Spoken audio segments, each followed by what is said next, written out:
Chapter 3, Mishnah 6. The Mishnah goes on to discuss the law of someone whose mother-in-law, who is an Amma Aretz, is cooking his food. We now turn to the words of the Mishnah.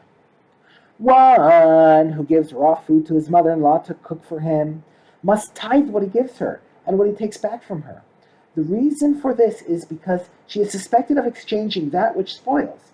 That is, if the food he gives her gets ruined while she is cooking it, his mother-in-law is likely to exchange his food with her own food without his knowledge. She will then give him her food to eat, and she will eat his food. Therefore, in order to prevent any transgression, he must tithe the food that he gives her and that which he takes back from her. Now, normally, Amei Haaretz are not suspected of exchanging food entrusted to them. See Mishnah 4. The Tana explains why a mother-in-law is suspected of exchanging her son-in-law's food. Rabbi Yehuda said, we suspect she will exchange her son-in-law's food because A, she desires the well-being of her daughter and does not want her to eat food that became ruined, and B, she is embarrassed on account of her son-in-law to return to him food that became ruined. Rabbi Yehuda's opinion, however, was not accepted by the other Tanaim. The rabbis disagree with Rabbi Yehuda and maintain that a mother-in-law will return to her son-in-law his food that became ruined.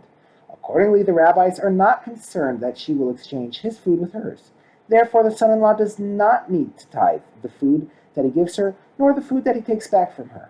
The Mishnah brings a case where Rabbi Yehuda agrees with the rabbis. But Rabbi Yehuda agrees with the rabbis.